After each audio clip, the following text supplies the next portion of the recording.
വിവാഹപ്രായം കൂട്ടണം എന്നാണ് എൻ്റെ അഭിപ്രായം. എന്താ വെച്ചാൽ ഇവർ വിദ്യാഭ്യാസം മറ്റും പിന്നെ എല്ലതും നോക്കുമ്പോൾ ഓരോ വിവാഹപ്രായം കൂട്ടണം. കുട്ടികൾക്ക് പക്വത എത്താത്ത പ്രായത്തിലല്ലേ കുട്ടികൾ വിവാഹം കഴിക്കുന്നത്. അപ്പോൾ എങ്ങനെയാണ് ഒരു വീട്ടിൽ ചെന്ന് പെരുമാറേണ്ടതോ അതുപോയിട്ടുള്ള കാര്യങ്ങളൊന്നും അറിയത്തില്ല.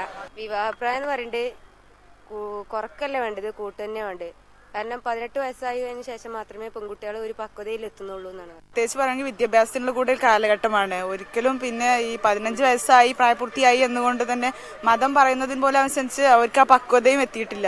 പിന്നെ അത് മാത്രമല്ല ഒരു സമൂഹത്തെ നയിക്കാൻ വേണ്ട ഒരു കപ്പാസിറ്റി അത് അവർക്ക് സ്ത്രീകളിലൂടെയാണ് ഒരു സൊസൈറ്റി വരുന്നത് എന്നാണ് പറയുന്നത്. വിവേകവും പക്വതയും എത്താത്ത കൗമാരത്തിൽ വിവാഹം നടത്തണമെന്ന മത നേതൃത്വത്തിന്റെ നിലപാടിനെതിരെയാണ് പെൺശബ്ദം ശക്തമാകുന്നത്.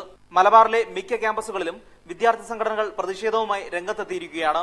മാതൃസംഘടനകൾ നിലപാടെടുക്കാതെ ഒഴിഞ്ഞുമാറിയപ്പോൾ ഹരിതയും ജിയയും ഉൾപ്പെടെയുള്ള വിദ്യാർത്ഥി സംഘടനകൾ ശക്തമായ നിലപാടുമായി മുന്നോട്ടെത്തി. തങ്ങളുടെ മനസ്സ് കാണാതെയുള്ള തീരുമാനമാണ് മത നേതൃത്വങ്ങൾ സ്വീകരിക്കുന്നതെന്നാണ് പെൺകുട്ടികളുടെ പ്രതികരണം. കഴിഞ്ഞ ദിവസം മലപ്പുറത്തെ 10 MES ക്യാമ്പസുകളിൽ വിവാഹപ്രായം സംബന്ധിച്ച് മുസ്ലിം പെൺകുട്ടികൾക്കിടയിൽ സർവേ നടത്തിയിരുന്നു. സർവേയിൽ പങ്കെടുത്ത 4040 പെൺകുട്ടികളിൽ 4003 പേരും വിവാഹപ്രായം കുറയ്ക്കേണ്ടെന്ന നിലപാടുകാരായിരുന്നു. 37 പേർ മാത്രമാണ് വിവാഹപ്രായം കുറയ്ക്കുന്നതിനെ അനുകൂലിച്ച് അഭിപ്രായം രേഖപ്പെടുത്തിയത്. അതായത് 1% പെൺകുട്ടികളുടെ പിന്തുണ പോലും മതനേതൃത്വത്തിന്റെ ഈ നിലപാടിനില്ല എന്നതാണ്. പെൺകുട്ടികളുടെ വിദ്യാഭ്യാസ രംഗത്തെ മുന്നേറ്റം പ്രകടമാകുന്നതിനിടയ്ക്കാണ് അതിന്റെ കടക്കൽ കത്തിവെക്കുന്ന നിലപാടുമായി മതനേതൃത്വങ്ങൾ മുന്നോട്ടെത്തിയിരിക്കുന്നത്.